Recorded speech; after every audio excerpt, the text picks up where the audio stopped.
Welcome to the Audio Imaginarium. Come on in, weary traveler, hang your cloak on a peg, grab a stool, and come gather around the fire. There are stories to be told, and you are among friends. The Crop Circle Gal, filmmaker Patty Greer, is here to talk about attempts to suppress the work of crop circle researcher, the late Lefty Levengood, and the attempts to silence her own work on crop circles. We'll also discuss Levengood's research into the super seeds found inside crop circles and how they could feed the world. A programming note, get on up to my live events page at strangeplanet.ca. A couple of things going on this summer. I'm going to be moderating a roundtable on UFO disclosure at the Alien Cosmic Expo coming up on Sunday, June 24th. The conference runs June 22, 23, 24 at the Toronto Airport Marriott Hotel. You can go to my live events page again at strangeplanet.ca or to order tickets, more information at aliencosmicexpo.com. Stanton Friedman, Richard Dolan, Linda Moulton Howe, Grant Cameron, and others will be there. Linda will be here on The Conspiracy Show in a few weeks, and also Victor Vigiani, Stu Bundy from MUFON, and Chris Stiles, co-author of Dark Object. This is a story of Canada's Roswell, the Shag Harbor UFO incident. They'll be here next week. So let's talk crop circles and the latest research. Patty Greer is a prominent UFO filmmaker who produced 8 full-feature UFO films in 10 years that received 8 prestigious awards, including 5 EBEs at the International UFO Congress Convention. Her films offer unrelenting evidence and explosive footage of crop circles being produced by spinning plasma balls of light. Greer's conclusion, after producing 8 UFO films and working closely with Penny Kelly, the real lab partner of the great scientist William Levengood for the final 16 years of his life, is that crop circles are produced by counter-rotating spinning plasma vortices coming out of the Earth, not from the sky. Hey, Patty, welcome to The Conspiracy Show. How are you? I am great, Richard. It's nice to be on again. Geez, where to begin? So much news. I want to start with, we've sort of talked around this, but we haven't really talked about it. And, you have been targeted. You have had you've had websites hacked, you've had your films basically held hostage. What is it about what you're trying to do that makes you so dangerous? Makes me so dangerous? Well, in the eyes of who's ever doing this. Why do they feel threatened by you, I guess is what I'm asking. I believe I'm the only person that's ever come clean 100% about William Levengood and Penny Kelly's work in the lab on crop circles. And nobody else, for some reason, is given the straight story, which I think is their job. And I came into the field, literally into the crop circle fields, completely green. I wasn't into ufology. I was never a researcher of anything of the kind, secret space, crop circles, aliens. It wasn't on my plate. I was kind of thrown into it without knowing that I was going to be the one that they picked to bring Lefty's work forward. And Lefty is what we call William Levengood, what they called him in the lab, good friends called him, but nobody ever heard the name Penny Kelly. So she was this great secret partner of William Levengood for the last 16 years of his life that nobody knew about because they didn't want the science of crop circles getting out to the public. Okay, we'll talk about super seeds and things like that in a moment, but I just want to, if you don't mind, I want to delve in a little further because I think the suppression, it's funny that the disclosure movement's always talking about the government suppressing this and the government suppressing that, and what does this breakaway civilization have? Why are they keeping this technology from us? And yet it would appear that some of the people at the very top of the so-called disclosure movement are also in on the suppression. Absolutely, without a doubt. It is the biggest acting field you could imagine. And I used to love everyone. I mean, I toured with all the big names for the last 10 years, and I started realizing there was fish. It just smelled like fish backstage. And it's not like I was looking to unfriend anyone, but there's a difference in people that are into it for the fact that they're actually contactees and they want to talk about it. And then there's those who actually We're mind controlled as children, and I don't think they even know what they're doing. I think they might actually believe what they're saying. I don't think it's even on purpose, but that particular group, which is, a lot of the people at the top, I call the field egofology. And again, I don't think it's their fault. I think once you get wound up in this clan energy, and you're like broskies with all the big names, and you're on Ancient Aliens and Coast to Coast all the time, and you're a regular here, and but what's happening now, and it's a title of a show I dropped yesterday with Alfred Lambermont Weber. He said, "What's your title?" And I said, "Alfred, it's this. Everything that people need to know is in plain sight, but nobody appears to be looking." That's the problem. People don't want to see. David Wilcock introduced Corey Goode as, "This is my friend who was in a My Lab situation from 6 to 36 years old." He actually introduced him at the LA Conscious Life Expo or something. But that's how David introduced him. I watched the video. My friend is a My Lab Muppet, which is a mind-controlled puppet. I don't think he can help himself. And then there's Richard Dolan. He was about to expose Corey Goode because Corey accidentally, in his, shall we say, memorizing script, would accidentally drop words like monetization instead of militarization. And they don't really coincide, but it was like an oops.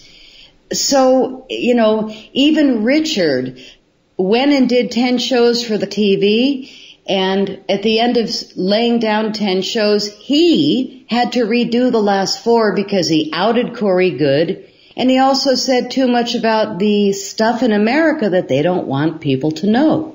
And he really was angry when I saw him that he had to redo 4 shows. And sure enough, he did it, and bang, he got another series. So it's in your face. Right. Well, there's no question that it has become, when I say it, this whole arena, ufology, it's become an industry, bit of a circus, right? There's no data. It's just people up there telling stories, and I'm a time traveler, and I was on Mars, and all of this sort of thing. And it is sort of spun out of control and undermined the whole credibility just when it seemed like some inroads were starting to be made.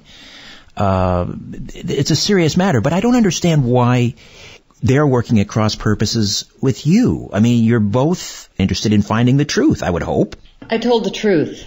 Bottom line, I didn't come in with an agenda. I don't work from a place of ego, look at me, I want to be famous. None of that was, anything that I came in with.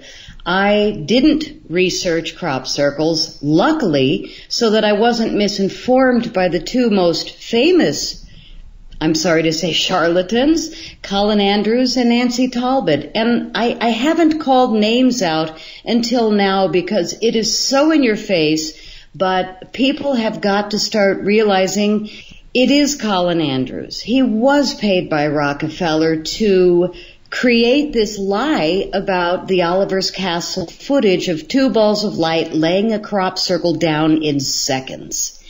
And I'm the only one that for some reason found a binary code between the 2 balls of light, and I know how it happened, and it happened in front of an innocent editor who will still say today it was one of the most profound moments of his editing career. We finished my first movie called The Wake Up Call. Anybody listening?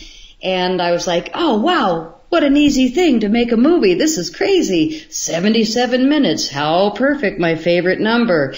Let's hit it to render, let's go out on the deck, get some air, and then come in and watch it like a movie. So we start to walk out on the deck, and I looked over my shoulder at the gear that was supposedly going to cool down, and everything had been shut off after the render, and there was this big blue orb on the monitor. And I looked at the editor and I said, oh, you didn't unplug the monitor or turn it off. And he said, yeah, I did. And I said, what's that blue orb on it? So we both walked up to the monitor and I'm staring at this gorgeous orb with sacred geometry and all these patterns inside. And I looked carefully, and I know orbs and I recognize some from others. And I said, that dang thing is not in the movie. Where did that come from? And all of a sudden, all of the physical sensations that happen to me when I walk in a crop circle that's real, most of them were, is that the hair went up on my arms, little teeny girl hairs, tingles, top of my head, chills, goosebumps head to toe. And it was like, oh my God, they're in the house. Now, how can I say this to an editor? So he's looking at me and he sees me slightly shapeshift, I imagine, because the words were, you look weird. So, I mean, it wasn't like you don't look pretty. It was, you look weird. And I could tell because I had complete goosebumps everywhere. And I said, we're not alone. Turn the gear back on. Well, I thought we were going to take, no, we're not taking a break. Hit the gear back up. So we lit it all back up. I said, show me the Oliver's Castle footage. So we looked at it, and that little voice that William Levengood used to always talk about in the lab, when he found the most miraculous miracles, it was that little voice in his head, not the crazy voice, but the little voice of wisdom, that telepathic wonder between us and the other worlds. And there it was. And I look at the editor and I said, reverse the footage. He says, why? I said, I don't know, do it. So we reversed it. We looked at it and I said, slow it down.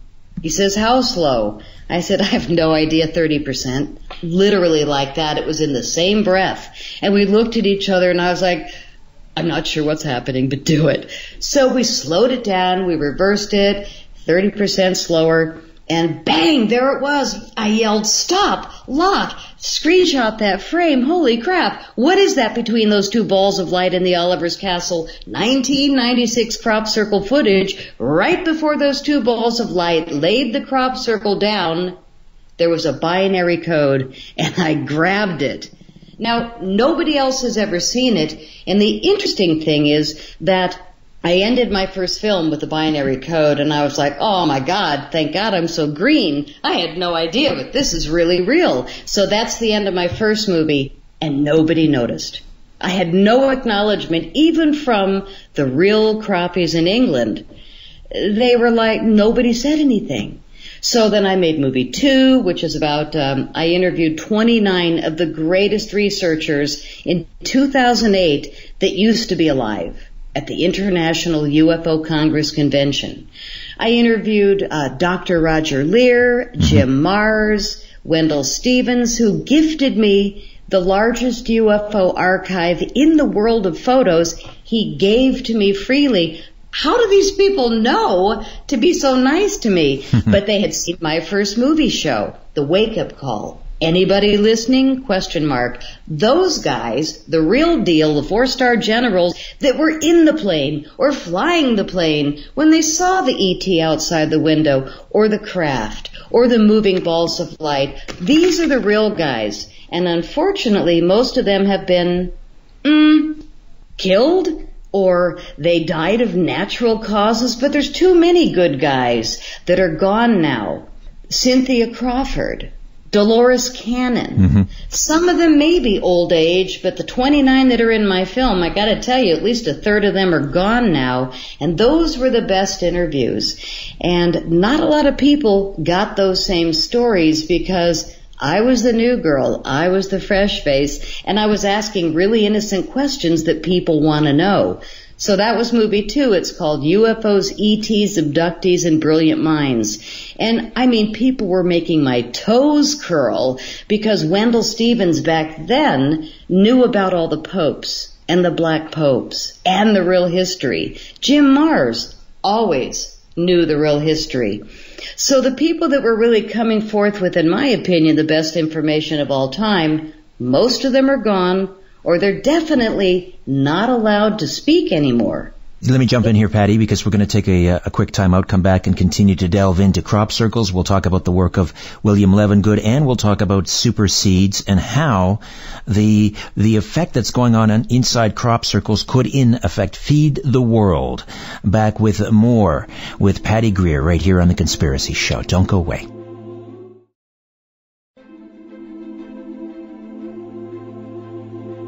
The Conspiracy Show with Richard Syrett. We are back with Patty Greer. Before we move forward, let's explain what this plasma vortex theory is all about. Absolutely. This is the truth about how crop circles are happening, and I don't know if anybody's talked about it.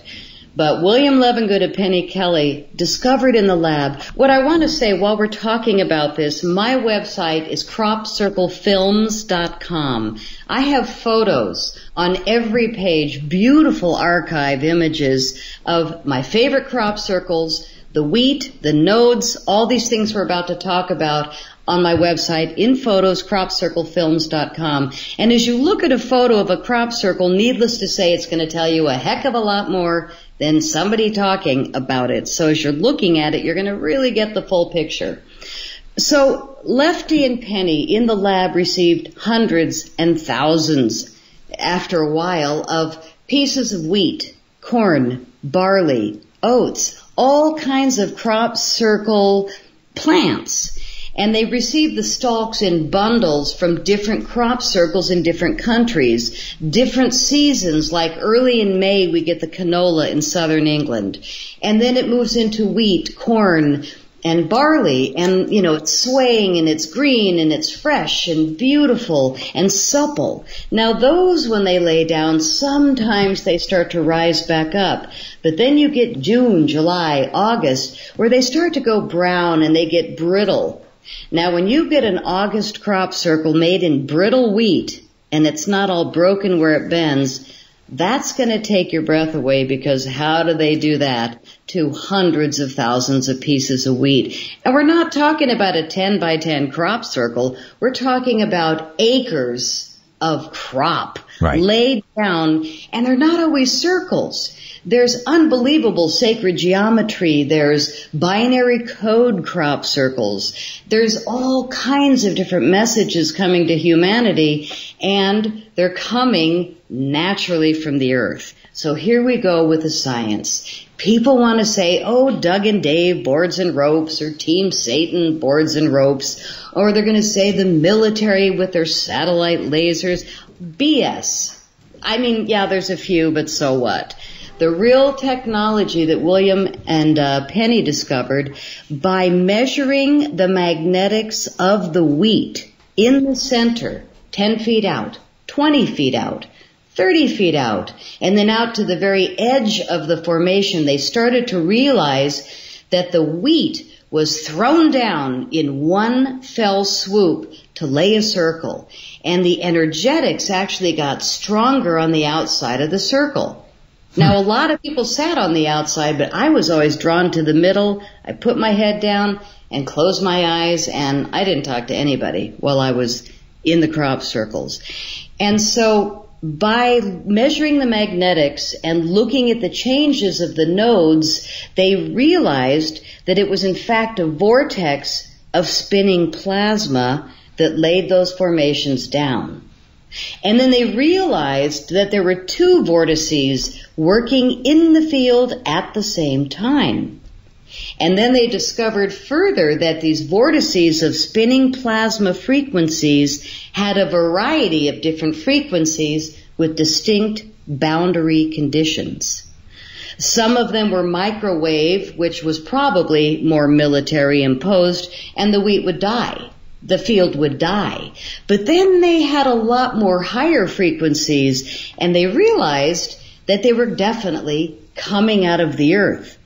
And they realized that almost 96 or 7% of them were sitting over an aquifer of water, as well as high 90 percentages were always located on the map on a ley line. And a ley line is a direct line between two sacred sites. So you've got high spiritual energy, you've got water, and you've got earth energy. A lot of limestone, too, isn't there? No? I don't think limestone, it's chalk. Chalk, right, chalk. Well, we had a splint covered with chalk. And I'm glad you brought that up, because I used to bring home, when I was in the formations, I'd always clip wheat from the very center of the formation, and I would always grab the stones that I found, which I've never seen anywhere else on earth. And what they are is exploded chalk, exploded bits of flint covered in chalk. And the flint came in like a tan, in a blue, in a gray, in a black. So there was all these different varieties of a very hard stone, but they were all broken, all exploded, and all of them on the exterior side were covered in chalk. So that's what appeared to be under all of the ones that I went in Wiltshire, England, which is the epicenter due to the fact it's sitting over the largest aquifer in the world. And if you look at a map of ley lines in southern England, it looks like a spider web. There are more sacred sites there than anywhere else on Earth. What about weren't you also finding, or Lefty Levengood was finding, was it iron molecules around the crops? Brilliant, yes. I'm glad you mentioned it. They actually found leaves, the samples of leaves that were sent to the lab were really hard, and it was an orange-colored, felt like metal to them. And when they peeled it off the leaf or the stalk or the seeds, the tops of the plant, it actually held the pattern of the plant, the veins of the leaf. So whatever it was, it had to be molten when it landed on the leaf to mold to it. And it turns out it was iron oxide, which has to be 1,200 degrees Fahrenheit to be molten. Now, how does something 1,200 degrees Fahrenheit blow over a field of wheat and not catch it on fire, not burn the wheat, whereas instead it just landed on it and held the plant? So now we've got this question of what is all this heat and where does it come from? Well, when you start spinning plasma in counter-rotating vortices, it goes faster and faster and faster. You're going to get some big hot heat. And when Penny discovered, she describes this in my final film, which I thought was final, but now I have to remake it because the masters got hit.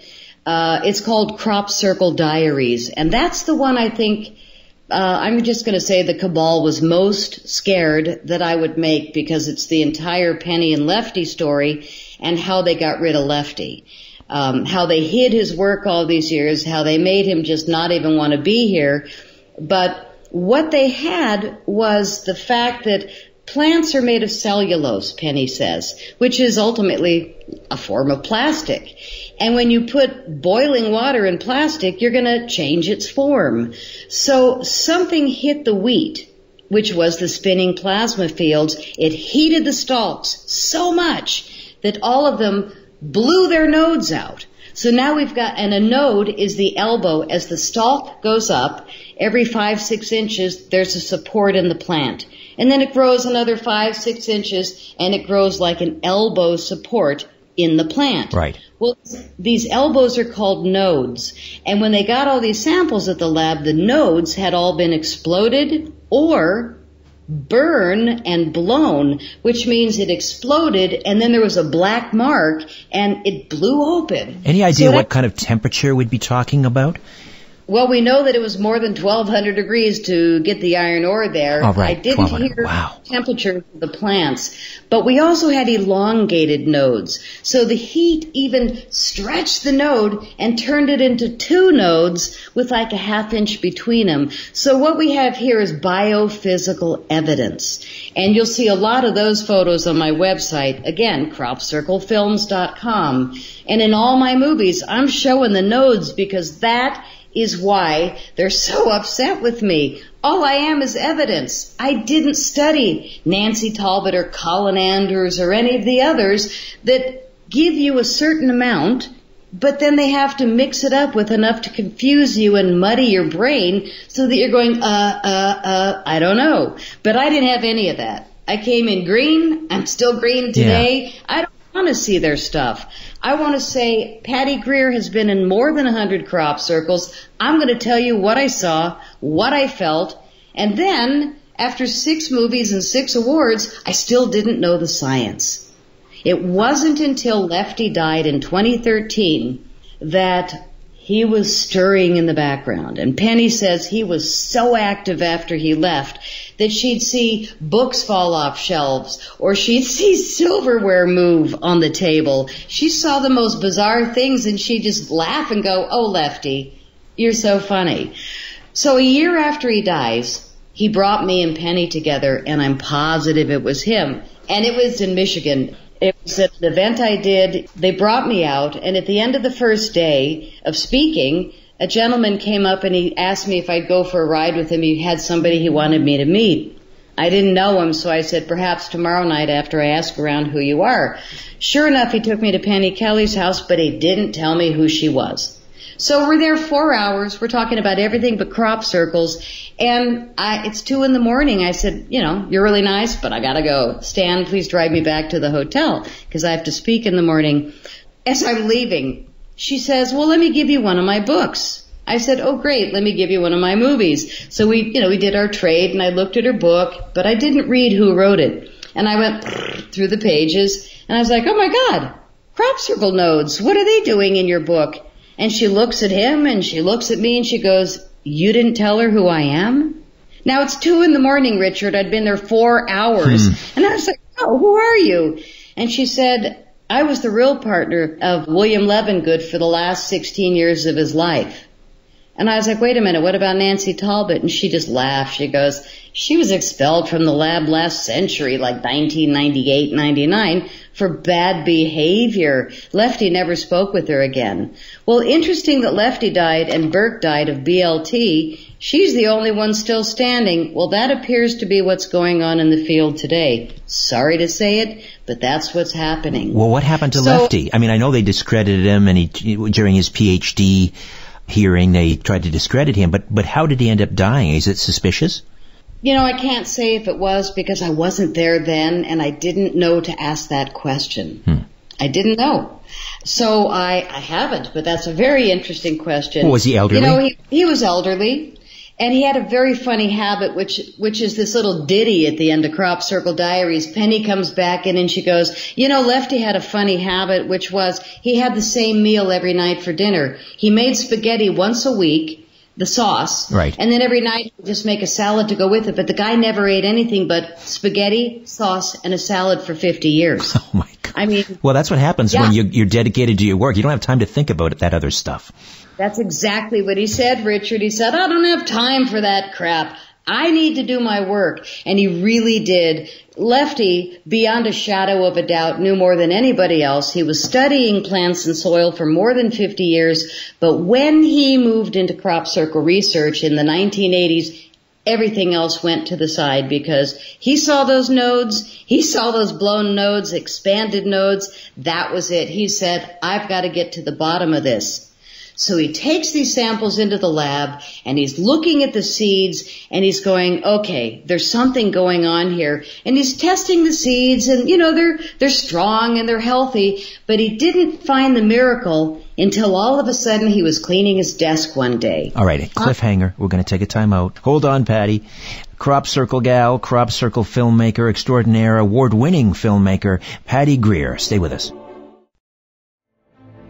We are back with Patty Greer. We were talking about William Levengood in the lab, examining these seeds that had come from crops inside a crop circle. So, what did he discover? What he discovered by accident, but it wasn't. It was that little voice again that we talk about. And Lefty taught me about the little voice. From the other side he taught me. But what he discovered was that when he was cleaning his desk, there was this little envelope of old seeds from a crop circle that he had lost. And they were in a stack of papers. So he pulls out the paper and he goes, the seeds are shriveled. I lost them. And so he starts to throw them in the trash, and that little voice said, nope, don't do that. So he pulled it literally out of the trash, and he looked at the seeds, and they were all shriveled, and he said no proper seedsman would do anything with these seeds. But the little voice said, stick them in the germination paper and stick them in the germination tank. So he did, and they grew like gangbusters. What he realized was that when he worked with consciousness and let the seeds take a few months to have no light, no water, no attention, they were like fighting. That little seed of life inside the seed was fighting to survive. And when he took it out and they gave it conscious attention, water, in the germination tank, the seeds exploded, and they grew 30 to 400% more food and biofuel, experiment after experiment after experiment, nonstop. He kept doing it over and over, and these plants not only grew more food and biofuel per seed, but they had 75% consistently more nutrition per plant. Plus, they couldn't kill them. Too hot, too cold, too wet, too dry. The seeds survived. So now we've got seeds that can grow in Siberia and the heat of Mexican summer. We've got super seeds happening in crop circles. Non-GMO super seeds. Very non-GMO and very non-toxic. But I forgot to get to the punchline of how Lefty brought me and Penny together. After she and I realized who she was, I looked at her at 2:15 in the morning and I said, I can't believe I was here 4 hours. You have to invite me back. So she had said, well, interesting you would ask. Yeah. Lefty's wake a year after his death is next month. We'd like you to come. So I was like, I'll be there. So I had to drive all the way back to Colorado, 1,500 miles, and I drove right back to Michigan a month later to stay with Penny for 3 days, go to the wake, and I said, my gosh, thank you, I'd love to. So it's now, late, and I said, Stan, please take me back to the hotel. Penny, it's amazing to meet you. I can't wait to spend more time. So I get back to the hotel, and this gig that I had, I was the keynote, and there were psychics and healers, and everybody had a tent. And two of the main psychics were watching me walk up to the door of the hotel, and they're laughing. And I said, what's so funny? And she said, there's this lovely man next to you. And I thought, Stan followed me, and I'm looking left and right, and nobody's there. She said, he's tall, silver hair, silver goatee. Do you know who he is? And I said, I have no idea. She said, he has a message, and I need to give it to you. And I said, okay. She said, he wants you to know that he orchestrated this, and he's really glad it worked. And I said, ladies, I'll be right back. And I wailed through the parking lot, and I'm throwing my hands all over the place to get Stan's attention. Luckily, he looked in the rear view, backed up, and I'm now panting to death. And I said, what did Lefty look like? And he said, tall, silver hair, silver goatee. Why? And I said, oh, my God, he's here. And told those ladies that he orchestrated this. And Stan's just staring at me totally calm, and I said, why are you calm? I'm freaking out. He said, I did all of Penny's intuition courses. We expect these things. And he drove away. And that's how I met William Levengood. In the flesh or in the spirit. All right, we'll take another time out. We'll talk more about how super seeds can feed the world, and also something else I know that's very near and dear to your heart, and I know you're sort of in communication with some of the scientists behind it. Are you good for that as well? I'd love to talk about C60, yes. All right, let's do that. On the other side, Patty Greer, Crop Circle filmmaker. Back with more in a moment. Patty Greer stays with us, and let's give them the website again, Patty, where they can watch your films. You can watch films, you can buy DVDs, you can buy the entire collection of 8 movies that won a ton of awards and 4 soundtracks in one box for half price. CropCircleFilms.com.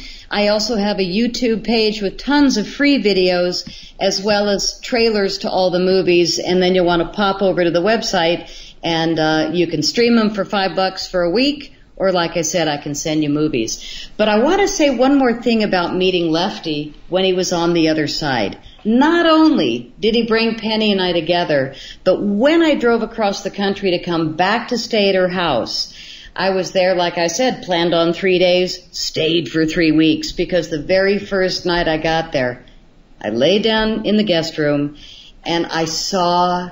Now, this time I had looked his face up. I knew what he looked like. I saw him walk through the door. The door was closed. I watched him walk through the wooden door. He came up to my bed. I totally pulled the covers up to my nose, and I was pretty nervous. And he looked right at me, and I said, I know who you are. And he said, I did orchestrate this, and I'm really glad you're here.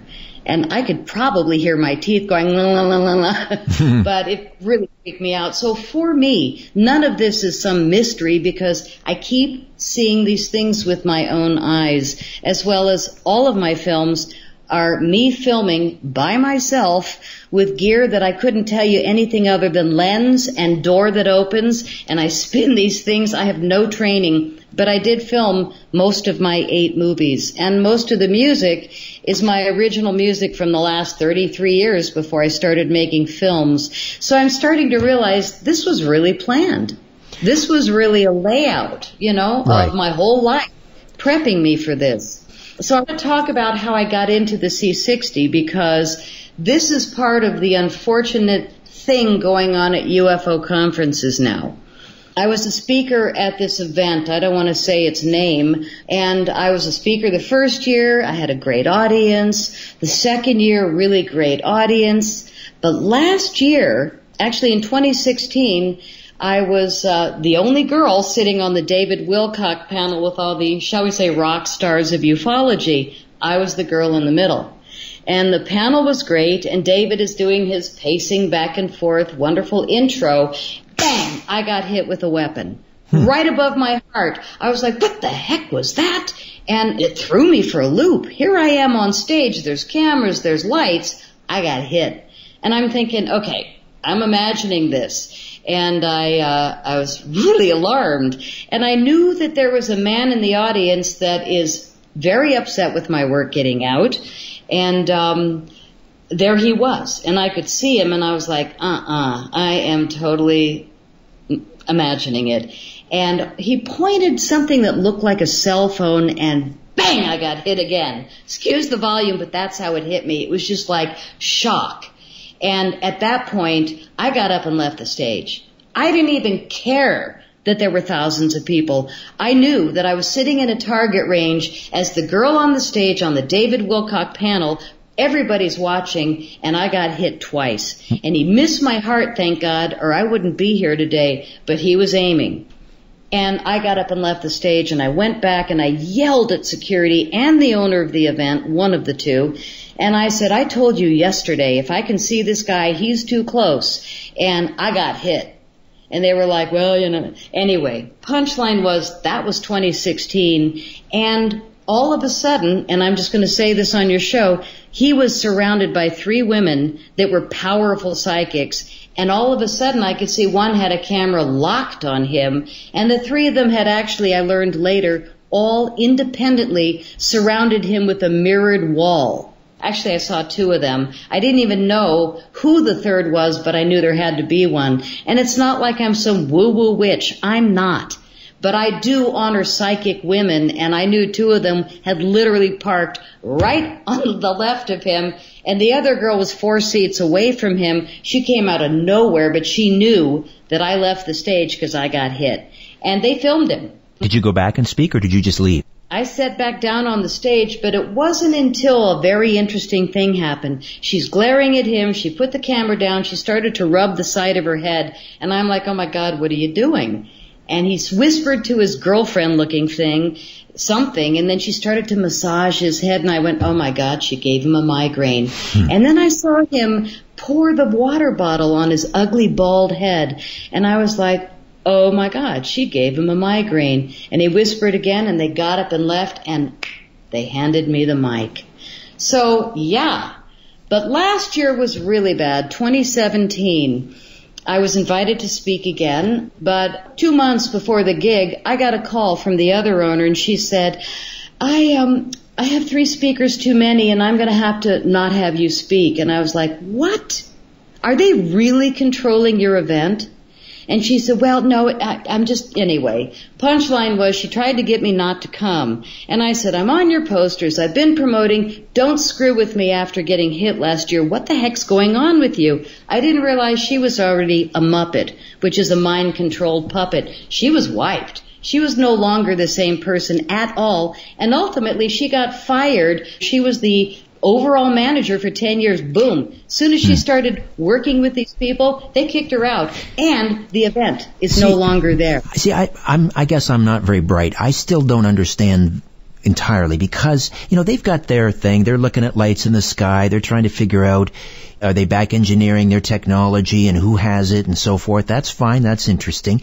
You're almost in an entirely, I know there's some crossover here, but you're not focusing on the lights in the sky here. It's almost at a separate arena. I don't get it. I'm the only one that told the truth about Lefty and Penny. I'm the only one that proved that they're coming out of the Earth and counter-rotating vortices, spinning plasma. It's happening. Okay. It's real. So too much evidence. No, I don't doubt. I'm not doubting it's real. I'm just trying to climb inside their head and understand, why they're so threatened. So is it that because they have their narrative of the way crop circles are formed, and it all has to do with ETs, and you're coming at it from an entirely different direction? Plus, they're all about, hey, we've got to share this suppressed technology, and it's all about free energy and all of this stuff. Again, you're sort of on the same track, I would think there. You're saying, hey, I've got a way we can feed the world. Right. But I'm also showing that a lot of crop circles, when you spin a mandala crop circle, it's a propulsion technology. I'm also showing that there's 3 different crop circles that are an exact schematic of free energy technologies. The crop circles are giving us the information that we need, and what they want is everybody to believe that those balls of light are fake. I'm the only one that said, heck no, I didn't listen to that guy lie about it with the Nippon TV team and all the money they seem to have spent. No, I came at it and I said, this is what I found. It came to me in a voice. So in 2017, I did come. And they know I don't do mornings, so they put me on Sunday morning at 7:32 in the biggest room, trying to make me look like I can't get an audience. Terrible time. The place was packed. I asked everybody to get up and dance because they made the room 50 degrees. Everybody walked in and said, what? So I said, everybody up and dance. We heated the room. We blew it up. I had a line around the block of people that wanted movies because everybody's hungry to know what's going on. Bang, I got hit. I got hit so bad, Richard, in 2017. But they're doing really bad directed energy weapons that nobody can decide if it happened at the gig other than me, because when I got hit, I was on my way to the airport and all of a sudden I couldn't walk. I became paralyzed 2 days after that horrible desert event. I couldn't walk to get to the gate. I got on the plane. When I tried to get off the plane, I couldn't walk. They had to take me in a wheelchair to the gate. They had to take me in a wheelchair to the baggage claim. They had to take me in a wheelchair to my car. And I came home and I'm like, I don't do doctors. I don't believe in them either anymore because it's all corrupt. So I luckily, thank you Lefty, thank you Goddess, whatever, I meet this guy, this scientist who came up to my house because the house was getting hit after Crop Circle Diaries won Best Film and People's Choice at the big UFO Congress last year, 2017. I got these great awards. I come home, bang, they hit my cabin in the woods. I couldn't sleep. I couldn't eat. I moved out. So I come back and I called around. I said, who's the scientist that can help me figure out if my house is getting hit? And they send me this cool guy named Ken. So he comes up to the house with these little devices, and we figured out, they had cleared it a little bit, but he said, boy, you're really in rough shape. Why don't you try this oil that I make? And I looked at it, and it's called C60 Purple Power. And I said, oh, yeah, thanks, but somebody offered me some C60 and olive oil last year, and I think it's still in my cabinet. It didn't do anything for me. And he goes, well, I don't use olive oil. I use a higher frequency of oil, a much cleaner oil, plus I'm doing really high percentage C60. And C60 is the carbon-60 molecule. It's an absolute miracle. And in 85, these 3 scientists actually discovered it, and in 1990, 10 years later, 6 or 5, they got the Nobel Prize for discovering carbon-60, but they didn't elaborate on why. Why it's healing people, why it's healing animals, why it's healing plants. Carbon-60 is this brilliant molecule. Now we've got a few scientists that are mixing it into oils. But the best oils, in my opinion, are mixing it in coconut oil or avocado oil. And the only guy doing that is C60 Purple Power. And he's in my house. He gives me a free bottle, and it's not exactly cheap. How do you drink it? Is it a topical? What do you do with it? Well, I rub it all over my body, and I take it on a spoon in the morning. Actually, I used to take it on a spoon. Now I chug it like he does. I watched him, he just basically drinks it. So, I've upped my game because I've been doing it almost a year. But literally, Richard, 30 minutes later, I got up to get a drink of water, and I was like, no way. My hips, I'm walking. What? The stuff cured me like in 30 minutes from, I'd say, ridiculous agony. And so I started taking it every day, every day. My brain started to clear up. I started going public about getting hit by a weapon. And I was like, did anybody else get hit? And all these people wrote on Facebook. And all these people started writing me letters. And I was like, oh my God, a lot of people got hit. And then the next conference, I think they were testing a different frequency because then all these people had flu-like symptoms. 3 people died. Listen, we're out of time, but we're going to have to continue this discussion. You know what we'll do? We'll carry this on over. We'll get you on my podcast, and we'll just continue this conversation. It's really important. It's never been more important because people are getting hurt. I have dozens of reports from people that wrote to me that got hurt at UFO events. But for me, because I got hit twice, I'm not going. So the only shows I'm doing are people like you and Coast to Coast. I will do Skype, I will do Zoom, but I'm not showing up at any of these events and going on the shooting gallery because I love my body. All right. We'll talk soon. All the best. Thank you, you too.